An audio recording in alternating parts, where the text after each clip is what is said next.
सभी भक्तों को आज रविवार का बहुत बहुत आशीर्वाद। और हम रविवार को संडे नहीं कहते, हम इसे संत डे कहते हैं। क्या कहते हैं? तो आज का दिन विशेष ये होता है, लोगों की छुट्टियां होती हैं, लोग भरपूर धर्म और पुण्य का शुभ आश्रय करते हैं। आज समोसण के विषय में हम सभी लोग पढ़ रहे हैं और इस समोसण में आज हम पढ़ेंगे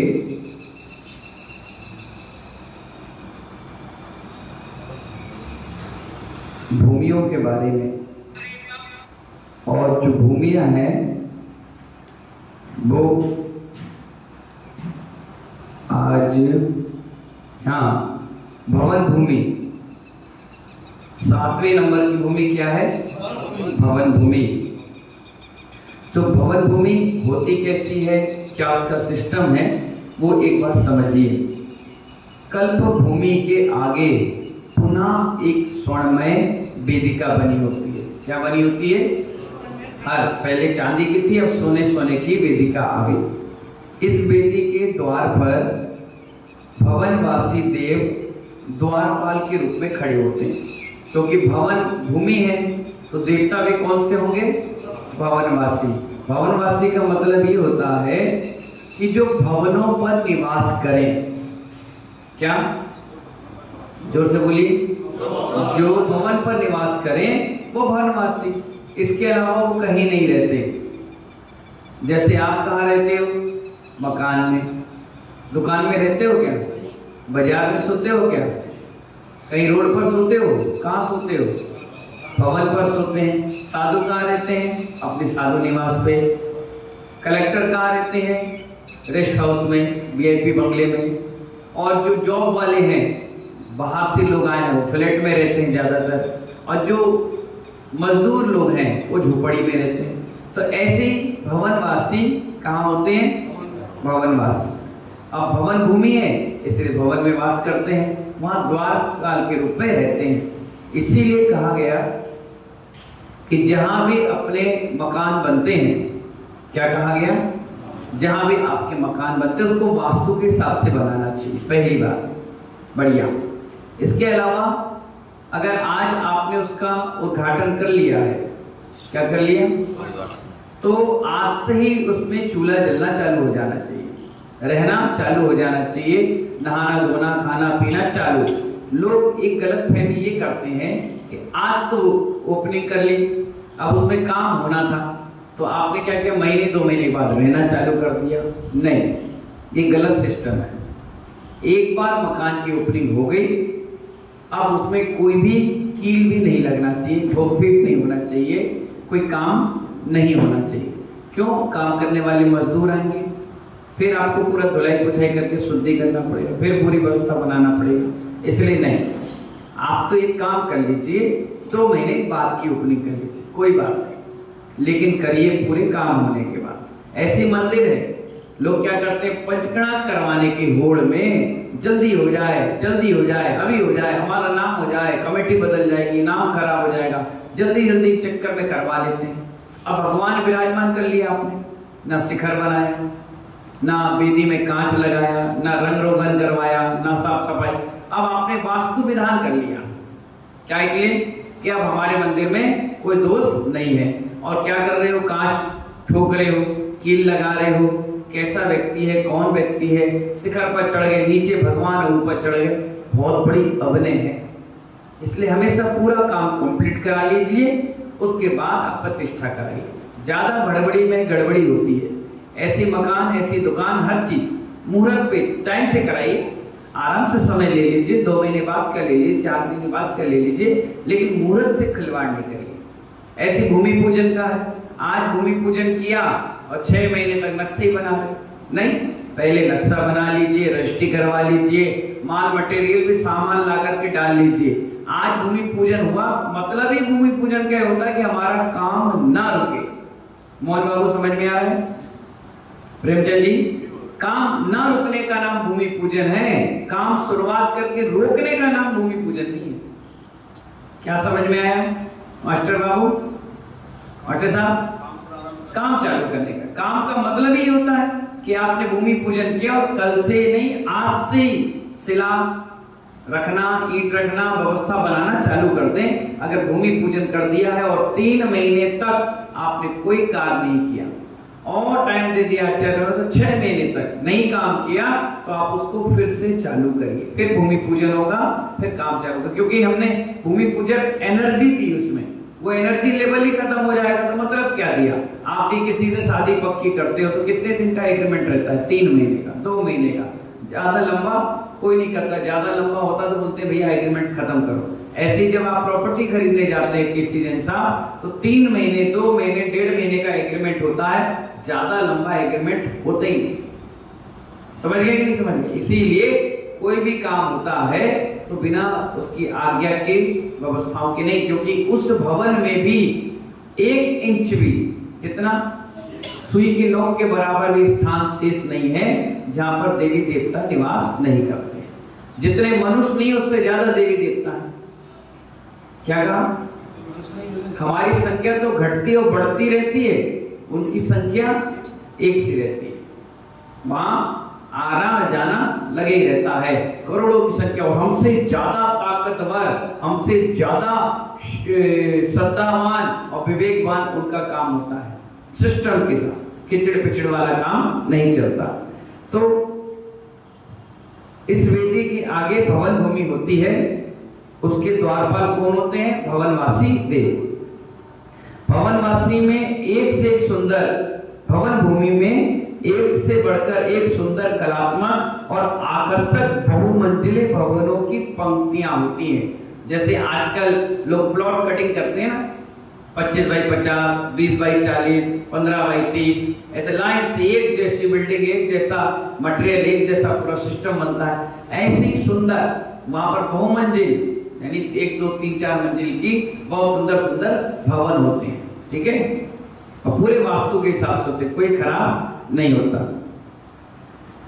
देवों द्वारा निर्मित इन भवनों में सुर और मिथुन, कौन? सुर, मिथुन, गीत संगीत, नित्य जिनाभिषेक, जिन स्तवन आदि करते हुए सुखपूर्वक रहते हैं। कौन? सुर और मिथुन। कौन सी जाति के? सुर और मिथुन के देव इन भवनों में गीत संगीत, नित्य जिनाभिषेक, ऐसा नहीं वहां अभिषेक पूजन नहीं होता, पड़े रहते, नहीं, वहां भी अभिषेक पूजन होता है और भगवान का स्तवन आदि करते हुए सुखपूर्वक रहते हैं। भवनों की पंक्तियों के मध्य बीथियां, गलियां बनी होती हैं। जैसे एक मकान के बीच में गली, बाहर एक बाउंड्री वॉल, प्लेटफॉर्म। अब देखिए बड़े बड़े शहरों में जब कॉलोनियल डेवलपमेंट होती है वो इसी हिसाब से होती है। नालियां चाहिए, जगह चाहिए, स्ट्रीट लाइट चाहिए, इतनी चौड़ी जगह चाहिए, इतने मकान आप बना रहे, एक एक गाड़ी के लिए चाहिए, आपका बेसमेंट बनाइए, गार्डन बनाइए। ये सब क्या है? ये समोसन से ही लिया गई चीजें आज यहाँ पर आपको बाजार में और कॉलोनियों में दिख रही है। बीथियों के दोनों पार्श्व में 9 स्तूप बने होते हैं, यानी जो मकान है उनके सामने एक एक स्तूप बने होते हैं। सिंह स्तूप, जैसे महावीर स्तूप होते हैं, अपन कीर्ति स्तंभ बनाकर, ऐसे कीर्ति स्तंभ 72 बने होते हैं। कितने? हाँ, एक इधर एक इधर, एक इधर एक इधर, सुंदरता दिखती हो। जैसे आप 10 जनपद जाओ तो रास्ते में एक एक पिलर बने, कुछ कोटेशन लिखा है, कोई कुछ लिखा है, ऐसे बने होते हैं, उसे कहते हैं स्तूप। पद्मराग मणि इन स्तूपों में अनंत और सिद्ध भगवान की प्रतिमाएं विराजमान होती है। हर घर के सामने वो स्तूप बने होते हैं और उसमें अनंत भगवान की प्रतिमाएं विराजमान होती है। पद्मराग मणि की होती है, वो काय के? मणि। इन स्तूपों पर बंदर मालाएं लटकी हैं, मकराकार तोरण द्वार होते हैं, मकड़ी की तरह गोल गोल सुंदर, छत्र लगे होते हैं, मंगल द्रव्य रखी होती हैं, ध्वजाएं फहराती हैं। यहाँ विराजमान जिन प्रतिमाओं के देवगण पूजन अभिषेक करते हैं, उसमें प्रतिमाएं होती है हर घर के सामने। इसलिए तो कहते हैं हर घर में चैत्यालय होता है, हर घर के आसपास मंदिर होता है। लोग कहते इतने मंदिर बना दिए, अरे भैया समोसन में इतने बने तो अपने क्या है, जितना जिन धर्म का प्रभाव ना होगी उतना अच्छा है। अब लोग बटेश्वर जाते हैं, 100 मंदिर होते हैं तभी तो जाते हैं, एक ही स्थान पर। और कोई ये नहीं कहता कि इतने क्यों बना दिए, इतने क्यों बना दिए। मंदिर मंदिर की जगह है, सेवा भाव अलग चीज है, वो भी करना चाहिए, मना नहीं है, सेवा भाव भी करिए, मंदिर बनाइए, कोई दिक्कत परेशानी है। वृंदावन में 5000 है। हाँ, वृंदावन भैया बताया, वृंदावन में 5000 मंदिर एक ही जगह पर। भाई लोगों की आस्था जितनी बने अच्छी बात है। भवन भूमि के आगे स्फटिक मणि चतुर्कोट आता है। इस कोट के गोपुर द्वारा कल्पवासी देव खड़े होते हैं। अब कौन से देव आगे? हाँ, कहाँ? अब 8वें नंबर की भूमि जो श्रीमंडल भूमि है उसके पहले कौन से देव खड़े होते हैं? कल्पवासी। वो खड़े रहते हैं, वो अपनी व्यवस्था बनाते हैं उस पे। उसका कोट का नाम है स्फटिक मणि का होता है कोट। किसका? दूर से लगेगा कुछ नहीं है, लेकिन पास से टच करके देखो तो कांच के समान बिल्कुल पारदर्शिता के साथ मणि में, मणि के समान चतुर्कोट आता है। अब इसमें 12 सभाएं आएंगी। कितनी सभा? ये 8वें नंबर की भूमि है। अभी तक तो भवन थे, लता थी, उपवन थी, दुनिया भर की थी, खातिका भूमि थी, चैत प्रसाद भूमि थी, इसमें यही थे। लेकिन अब जो आएगी वो 12 सभाएं होंगी। इसको डिवाइड हो जाएंगे एक एक एक एक करके 12 सभाएं, 12 लोगों के लिए अलग अलग। सुनिए, चतुर्कोट के आगे रत्न स्तंभों पर आधारित अंतिम, कौन सी? अंतिम श्रीमंडप भूमि होती है। कौन सी भूमि? समुद्रण में 8 भूमियां होती हैं, 7 तो आपने पढ़ ली। अभी 8वें नंबर की भूमि, और 8वें में भी 12 कोटे अलग अलग। उस भूमि में स्फटिक मणिमय 16 दीवारों से विभाजित 12 कोटे होते हैं। यानी जैसे मैं यहाँ बैठा हूं, मेरे बगल में ये बैठे हैं, मुझे दिख तो रहे हैं, लेकिन बीच में स्फटिक मणि लगी हुई है। क्या लगी हुई है?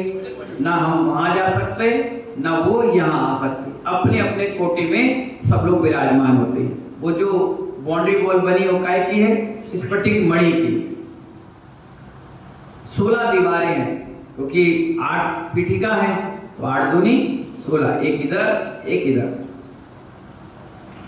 इन नहीं 16 इसलिए है क्योंकि 12 कोठे, सॉरी 12 कोठों में 12 गण अथवा 12 सभाएं होती हैं। कैसे होती हैं? जैसे लेडीज के अलग, जेंट्स के अलग, तिरंचों के अलग, देवताओं के अलग, ये सब बैठे होते हैं चारों तरफ से। तो कितनी सभाएं? 12 सभाएं, 16 दीवारें।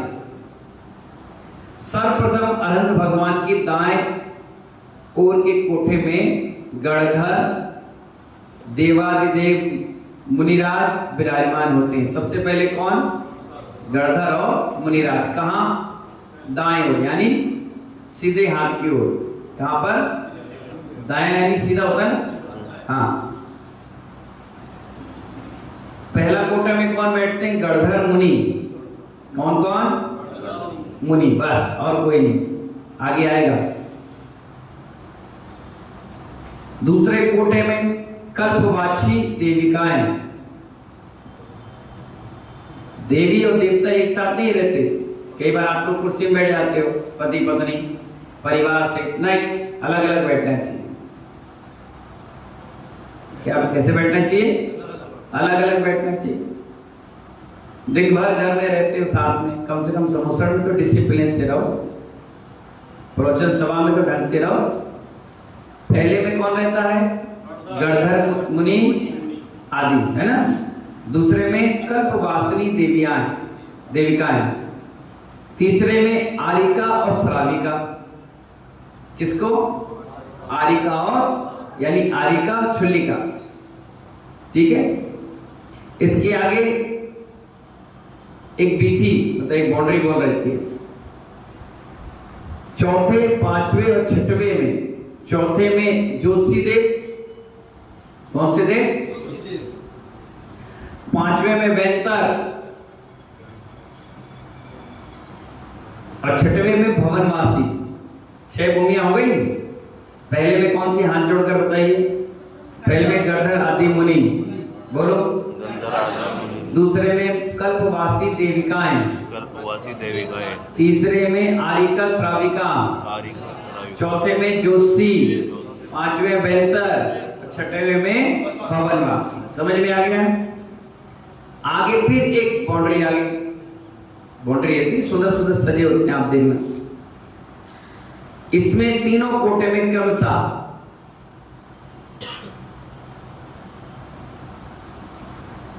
कल्पवासी देव,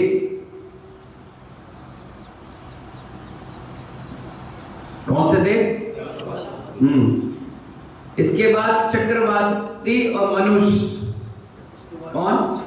चक्रवर्ती राजा है और उसके पीछे सारे मनुष्य गण बैठते हैं, ठीक है।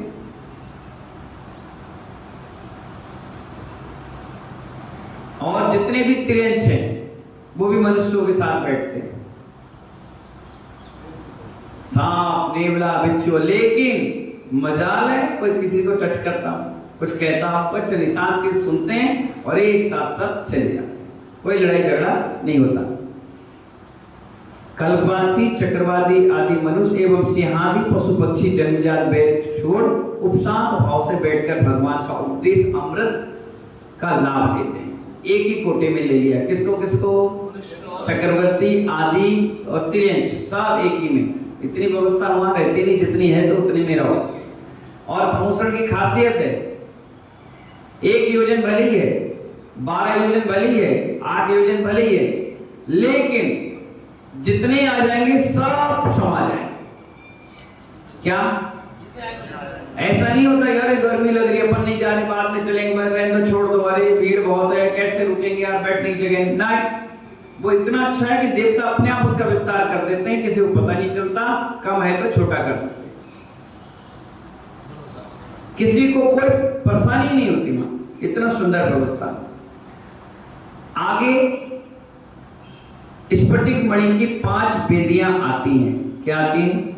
नहीं सॉरी, इन कोठों में मिथ्या दृष्टि, अभव्य और असंगी जीव कदापि नहीं होते, जिनका मन नहीं है वो रहते ही नहीं। ऐसे जीव बाहर ही रंगारंग में उलझ जाते हैं, जैसे सांप संगी भी होता है असंगी भी होता है। क्या होता है? पक्षी संगी भी होते हैं असंगी भी होते हैं। जिनका मन है वही उसमें एंट्री कर पाएंगे, जिनका मन नहीं है वो बाहर। सुरक्षित और व्यवस्थित लोग जो सुनना चाहते हैं, समझना चाहते हैं, प्रवचन में आ तो गए और सो रहे, ऐसे लोगों को भगा दिया जाता, चलो भागो, यहाँ का व्यवस्था आप गड़बड़ कर रहे हैं, कोई बात नहीं करता। क्यों? क्योंकि सबको भगवान की वाणी प्यारी है, पता नहीं फिर दोबारा कब मिले ना मिले, कीमत समझते हैं ना वो, क्या समझते हैं? इसीलिए वो वहां चुप साले बैठकर भगवान को निहारते हैं, हाथ जोड़कर सारी चीज सुनते हैं और सुनने के बाद वापस चले जाते हैं। कौन कौन नहीं आता इस कोठे में बताइए, हाथ जोड़ी। मिथ्या दृष्टि, अभाव और असंगी जी वहां घुसते ही नहीं, कहाँ रहेंगे वो? बाहर। ये बताया ना, भवन वासी, खातिका भूमि, जलाश्रय, कल्प भूमि, नाटशाला, यहाँ घूमते फिरते रहेंगे। कई बार आप देखना पंचकर्णक में आप पूरी फैमिली के साथ आते हो, सुनता कौन है? जो 2-3 मेंबर है सुनने वाले सुनेंगे, बच्चे, बहुए, लड़के, लड़कियां बाहर मेला ठेला खाना पीना उसमें उलझे रहेंगे, और जब लास्ट में आएंगे मम्मी चले और चलो आगे झूला में, फोटो खिंचाने में। देखना तो ये कौन है? मिथ्या दृष्टि है, अभाव है और असंगी, इन्हें मतलब ही नहीं है, संगी होने के बाद भी असंगी है, इन्हें मतलब ही नहीं कुछ। तो इसीलिए इसके आगे स्फटिक मणि की 5वीं वेदी आती है। इस वेदी के आगे एक ऊपर क्रमशः 3 पीठी होती है। एक वेदी होती है 5वें नंबर की और उस पे 3 पीठिका होती है। प्रथम पीठ पर 12 कोटे और 4 पीठियां सम्मुख 16 सीढ़ियां होती हैं। कितनी सीढ़ी होती हैं? इधर 16 इधर 16, चारों जगह पर, और 12 कोटे होते हैं उसमें भी अलग अलग। इस पीठ पर चारों दिशाओं में अपने मस्तक पर धर्मचक्र धारण किए हुए या क्षेत्र खड़े होते हैं। कहां? वेदी के आगे धर्मचक्र लेकर के, बिल्कुल आप देखना समुसरण बनेगा उसमें धर्मचक्र लेकर एक व्यक्ति खड़ा रहता है, वो चारों दिशाओं में। इसी पीठ के द्वितीय पीठ में अब 8 मंडप हो गए थे, ये 9वें नंबर की पीठ की चर्चा, अब 10वें नंबर की पीठ की चर्चा हो रही। इस पीठ पर सिंह, बैल आदि चिन्ह वाली ध्वजाएं पंक्ति दीप्ति, अष्टमंगल द्रव्य, नौ निधियां, धूप घट आदि शोभामान होते हैं। 10 प्रकार की ध्वजाएं मैंने बताया था कल। वो 10 प्रकार की ध्वजा मंदिरों में भी, वेदियों में भी, भगवान के आगे हर जगह लगना चाहिए। शिखर पे भी बहुत शुभ करते हैं, है ना, होती है। और अष्टमंगल द्रव्य होती है, 9 निधियां होती हैं और धूप घट भगवान के आगे भी रखा है। द्वितीय पीठ के ऊपर तीसरी पीठ होती है। अब कौन सी पीठ आगे, इसलिए आप पांडुशिला बनाते हो तो 1, 2 और 3 पीठ पे, है ना, गंधकुटी बनती है। तीसरी पीठ में क्या,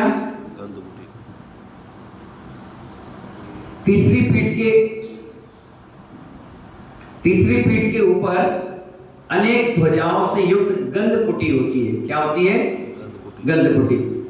जैसे तीर्थंकर होते हैं ना, उनका तो समोसण लगता है। और जो सामान केवली होते हैं, जैसे बाहुबली, भरत, रामचंद्र जी, हनुमान जी, है ना, ये कौन है, सामान केवली। भगवान तो ये भी हैं, लेकिन सामान केवली, तीर्थंकर उनसे बड़े हैं। तो जब सामान केवली वो हैं तो उनकी गंधकुटी लगती है। कैसी, समोसण से छोटे रूप में लगेगी, लेकिन समोसण की टक्कर नहीं दे पाती, उसे कहते हैं गंधकुटी। गंधकुटी के मध्य में पाद पीठ सहित सिंहासन होता है। बीचों बीच क्या होता है, एक सिंहासन होता है और चारों ओर गंधकुटी लगी होती है। जितने भी केवली भगवान हैं, कौन से, वो उसी में आकर के बैठते हैं, वो भगवान के नीचे। और जैसे समोसण यहाँ आया डबरा में, तो आसपास जितने भी केवली होंगे वो अपने आप आ जाएंगे, अपनी गंधकुटी लेकर वहीं बैठ जाएंगे। वो अपनी दुकानदारी नहीं लगाते। इतने बड़े भगवान आए तो बोले नहीं, विनय नहीं, विनय है ये, अभिनय नहीं है, ठीक है। अब पता चला डबरा में चातुर्मास हो रहा है। क्या क्या हो रहा है, और तुम्हारे यहाँ 5 मंदिर हैं, कितने, और चतुर्मास में उपाध्याय परमेष्ठिय मुनिराज हैं। तो अब क्या करोगे आप, 10 लक्षण पर्व में पूजा तो मंदिर में करोगे क्या, और प्रवचन सुनने वहीं आओगे जहां मुनिराज विराजमान है। ये उदाहरण आ गया तुम्हारे सामने, आगम सम्मत। अगर तुमने वहां पंडित बुलाए और प्रवचन सुनना चालू कर दिया तो ये आपने सीधे सीधे उपाध्याय और साधु की बहुत बड़ी अभिनय कर क्या कर दी। हर साल सुनते हो कोई बात नहीं, हर साल बुलाते हो कोई बात नहीं, उन पंडितों को भी कहो कि भैया आप पूजा पाठ हो गई, अब आप चलिए महाराज के पास, वहीं प्रवचन सुनेंगे। आज आपका मंगलाचरण हो जाएगा, 2 शब्द आप भी बोलिए और महाराज जी की भी सुनिए। शाम के जब महाराज का मौन हो जाए फिर अपने अपने मंदिर में खूब सभाएं करो। जब तक महाराज कह रहे हैं, बोल रहे हैं, सुना रहे हैं, तब तक हमें उनके पास जाना है। क्योंकि चातुर्मास 20 साल में हुआ है, 20 साल में 20 पंडित तो आ गए होंगे, लेकिन मुनिराज नहीं आए। ये बहुत बड़ी अभिनय होती है कि अगर आपने अपने मंदिरों में तामझाम किया और महाराज अकेले बैठे, समझ रहे हो ना। ये हर जगह का नियम है, तुम्हारे डबरा नहीं। अगर ग्वालियर भी होगा तो वहां भी, हाँ, मंदिर 10-20 किलोमीटर दूर है, वो बात अलग है। अगर मुनिराज एक ही नगर में बगल में बैठे हैं तो उनके पास रहना चाहिए, वहीं सुनना चाहिए। क्योंकि मुनिराज पुस्तक के साथ साथ अनुभव ज्ञान भी बताते हैं। और मुनि तो मुनि है, उपाध्याय तो उपाध्याय। तो ठीक है, समझ में आ गया। गंधकुटी के मध्य पीठ सिंहासन होता है। भगवान सिंहासन से 4 अंगुल ऊपर अष्ट महाप्रातिहारों के साथ आकाश में विराजमान होते हैं। किसमें विराजमान होते हैं, भले कमलासन होगा, सिंहासन होगा, सब कुछ होगा, लेकिन वो जब बैठेंगे तो 4 अंगुल ऊपर, टच नहीं करते। क्या करते हैं, 4 अंगुल ऊपर होते हैं। और अष्ट महाप्रातिहार होते हैं उनके पास ऊपर उसी आकाश मंडल में, और वो शोभावान होते हैं और भगवान दिखते रहते हैं, बहुत अच्छा लगता है। अब समोसण के और भी महत्व हैं, वो बताएंगे कल, ठीक है ना। जब तक के लिए बोले महावीर भगवान की